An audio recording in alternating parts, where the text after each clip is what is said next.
ಈಗ ಇನ್ಫ್ಲೂಯೆನ್ಸರ್ಗಳೆಲ್ಲ ಬರ್ತಿದ್ದಾರೆ, ಯಾಕೆ ಕರೆಸ್ತಿದ್ದಾರೆ, ಏನು ಪೊಲೀಸರು ಏನು ನೋಟಿಸ್ ಕೊಟ್ಟಿದ್ದಾರೆ?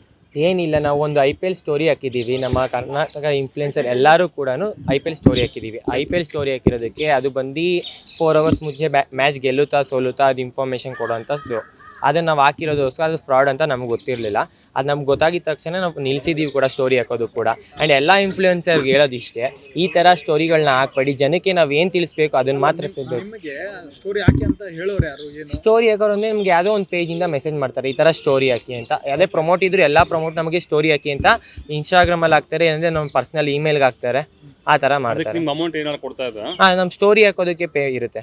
ಎಷ್ಟು ಕೊಡ್ತಾ ಇದ್ರು? ನಾವು ಒಂದು ಸ್ಟೋರಿ ಹಾಕ್ತಾರೆ 1800 ಸಮಥಿಂಗ್ ಆ ಥರ ಕೊಡ್ತಾರೆ. ಫಾಲೋವರ್ಸ್ ಮೇಲೆ ಡಿಫ್ರೆಂಟ್ ಇದೆ, ಆ್ಯಂಡ್ ಯೂಸ್ ಮೇಲೆ ಡಿಫ್ರೆಂಟ್ ಇರುತ್ತೆ. ಯಾರ್ಯಾರನ್ನೆಲ್ಲ ಕರೆದಿದ್ದಾರೆ ನಿಮಗೆ? ಈಗ ನೇಮ್ಗಳನ್ನ ಎಷ್ಟೊಂದು ಜನ ಇದ್ದಾರೆ, ನಮ್ಮ ಇಡೀ ಕನ್ನಡಿಗ ರೀಲ್ಸ್ ಮಾಡೋರು ಎಲ್ಲ ಕರೆದಿದ್ದಾರೆ. ಯಾರ್ಯಾರು ಮಾಡಿದ್ದಾರೆ IPL ಸ್ಟೋರಿ ಎಲ್ಲರನ್ನೂ ಕರೆದಿದ್ದಾರೆ. ಈಗ IPL ಅಲ್ಲಿ ಇವರೇ ಸೋಲ್ತಾರೆ ಗೆಲ್ತಾರೆ ಅಂತ ನೀವೇ ಪ್ರೆಡಿಕ್ಟ್ ಮಾಡ್ತೀರಾ ಇಲ್ಲ ಅವ್ರು ಮಾಡಿ ಕೊಡ್ತಿದ್ರು? ಅವ್ರು ಮಾಡಿ ಕೊಡೋದು, ನಾವು ಬರೀ ಸ್ಟೋರಿ ಹಾಕೋದಷ್ಟೇ ನಮ್ಮ ಕೆಲಸ ಆಗಿರುತ್ತೆ. ಅವ್ರು ನಮಗೆ ಸ್ಟೋರಿ ಹಾಕಿ ಅಂತ ಹೇಳಿದ್ರು, ನಾವು ಸ್ಟೋರಿ ಹಾಕಿದ್ವಿ ಅಷ್ಟೇ. ಏನಾದ್ರು ಗೊತ್ತಾ? ಹಾಂ, ನಮ್ಮನ್ನು ಸಂಪರ್ಕ ಮಾಡಿದ್ದು ಇನ್ಫ್ಲುಯೆನ್ಸರ್, ಅವ್ರಿಗೆ ಇನ್ಫ್ಲುಯೆನ್ಸರ್ಸ್ ನಮಗೆ ನಂಬರ್ಗಳು, ಹಾಂ ನಂಬರ್ಸ್ ಎಲ್ಲ ಕೊಟ್ಟಿದ್ದೀವಿ. ನಂಬರು ನಮ್ಗೆ ಯಾರು ಪೇಮೆಂಟ್ ಯಾರು ಹಾಕಿದ್ರು ಅಕೌಂಟ್ ಡೀಟೇಲ್ಸ್ ಎಲ್ಲ ನಾವು ಕೊಟ್ಟಿದ್ದೀವಿ ಕೂಡ. 24 hours ನಾವು ಒಂದು ಸ್ಟೋರಿ ಹಾಕೋದು. ಏನಿಲ್ಲ, ನಾವು ಅವ್ರ ಅಕೌಂಟ್ ಲಿಂಕ್, ಅವರ ಇನ್ಸ್ಟಾಗ್ರಾಮ್ ID ಲಿಂಕ್ ಹಾಕಿ, ವಾಟ್ಸಪ್ ಲಿಂಕ್ ಹಾಕಿ ಒಂದು ಸ್ಟೋರಿ ಹಾಕೋದಷ್ಟೇ. ಈಗ ಅದು ವಿಚಾರ ಏನಂದ್ರೆ ಆ ತರ ಪ್ರೆಡಿಕ್ಟ್ ಮಾಡಿ ಹಾಕೋರೆಲ್ಲ ಬೆಟ್ಟಿಂಗ್ ಮಾಡೋರು ಅಂತ. ಬೆಟ್ಟಿಂಗ್ ಮಾಡ್ಲಿಕ್ಕೆ ಬೆಟ್ಟಿಂಗ್ ರೇಟ್ ಜಾಸ್ತಿ ಮಾಡ್ಕೊಳ್ಳಿಕ್ಕೆ ಆತರ ಮಾಡಿಸ್ತಾರೆ ಅನ್ನೋ ಆರೋಪ ಐತೆ. ಏನ್ ಹೇಳ್ತೀರಿ ಇದಕ್ಕೆ?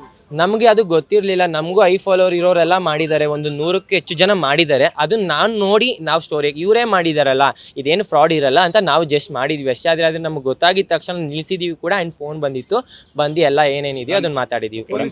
ಏನ್ ನಿಮ್ಗೆ ಹೇಳಿ ಕಳ್ಸಿದ್ರು? ಈ ಥರ ಮಾಡಬಾರ್ದು, ಬೆಟ್ಟಿಂಗ್ ಪ್ರಮೋಟ್ ಮಾಡಬಾರ್ದು ಅಂತ ಹೇಳಿದ್ದಾರೆ. ಆ್ಯಂಡ್ ಈ ಮುಂದೆ ಈ ಥರ ಮಾಡಿದ್ರೆ ಕಾನೂನು ರೀತಿ ಏನು ಕ್ರಮ ತಗೊಳ್ಬೇಕು ಅದನ್ನು ತಗೋತೀನಿ ಅಂತ ಹೇಳಿದ್ದಾರೆ. ನನ್ನ ಫಾಲೋವರ್ಸ್ಗೆ ಎಲ್ಲರಿಗೂ ಹೇಳೋದಿಷ್ಟೇ, ಅದೇ ಥರ IPL betting promote influencer, first of all ನನ್ನ ಫಾಲೋವರ್ಸ್ಗಿಂತ ಇನ್ಫ್ಲುಯೆನ್ಸರ್ಗೆ ಹೇಳ್ತಾ ಇದ್ದೀನಿ, ನಮ್ಮ ಜನಕ್ಕೆ ಏನು ತಿಳಿಸ್ಬೇಕು ಅದನ್ನು ಮಾತ್ರ ತಿಳಿಸಿ. ನಾನು ಗೊತ್ತಿಲ್ಲದೆ ಮಾಡಿರೋ ತಪ್ಪಿಗೆ ಈ ಥರ ಆಗಿದೆ. ಆ್ಯಂಡ್ ಇನ್ಫ್ಲುಯೆನ್ಸರ್ ಎಲ್ಲರಿಗೂ ಹೇಳ್ತಾ ಇರೋದು, ಯಾವುದೇ ಥರ ಬೆಟ್ಟಿಂಗ್ ಪ್ರಮೋಟ್ ಮಾಡೋಕೆ ಹೋಗಬೇಡಿ. ನಮ್ಮದು ದುಡ್ಡೇ, ಜನದ್ದು ದುಡ್ಡೇ.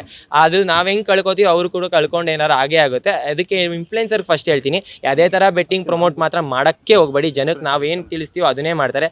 ನಮ್ಮಿಂದ ಅವ್ರು ನೋಡ್ತಾರೆ, ನಮ್ಮ ಫಾಲೋ ಮಾಡಿದ್ದಾರೆ ಅಂದರೆ ಅವ್ರು ನಾವೇನಾರು ಹೇಳೋದನ್ನ ಇವ್ರು ಕರೆಕ್ಟಾಗಿ ಹೇಳ್ತಿದ್ದಾರೆ ಅಂತ ಅದನ್ನ ಅರ್ಥ ಮಾಡ್ಕೋತಾರೆ. ನಿಮ್ಮ ಹೆಸರಪ್ಪ? ನನ್ನ ಹೆಸರು ದರ್ಶನ್ ಅಂತ. ಅಕೌಂಟ್ ನೇಮ್ ಬಂದು ಗೋಲ್ಡ್ ದಶು 100K ಅಂತ ಇದೆ ಅಷ್ಟೇ. ನ್ಯೂಸ್ ಫಸ್ಟ್, ನಿರ್ಭೀತಿಯಿಂದ ನಿಮ್ಮ ಪರವಾಗಿ.